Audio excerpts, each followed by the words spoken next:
अमेरिकेतील न्यूयॉर्क शहरात 6 मजली इमारतीला लागलेल्या आगीत भारतीय पत्रकार फाझिल खान यांचा मृत्यू झाला. ते 27 वर्षांचे होते. न्यूयॉर्क स्थित माध्यम कंपनी असलेल्या द हेंचिगर रिपोर्टमध्ये ते कार्यरत होते. फाझिल खान मॅनहॅटनमध्ये वास्तव्यास होते. मॅनहॅटनमधील सेंट निकोलस पॅलेस परिसरात असलेल्या 6 मजली इमारतीमध्ये खान राहायचे. लिथियम आयन बॅटरीमुळे लागलेली आग बघता बघता इमारतीत पसरली.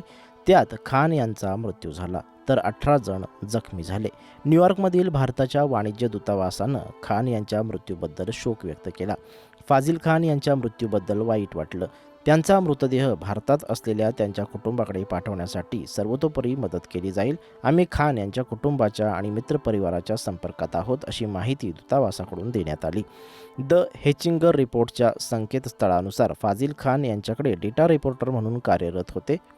शिक्षण आणि त्यासंबंधीची माहिती गोळा करून त्यांचं विश्लेषण करणं, त्यातील असमानता समोर आणण्यासाठी अन्य पत्रकारांची मदत करणं हे त्यांचं काम होतं.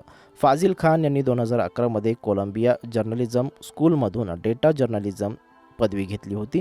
ग्लोबल मायग्रेशन प्रोजेक्टसाठी पोस्ट ग्रॅज्युएट फेलो म्हणून त्यांची निवड झाली होती. अमेरिकेला जाण्याआधी त्यांनी भारतात अनेक माध्यम समूहांमध्ये काम केलं होतं. 2020मध्ये पदवीचं शिक्षण घेण्यासाठी ते न्यूयॉर्कला गेले होते.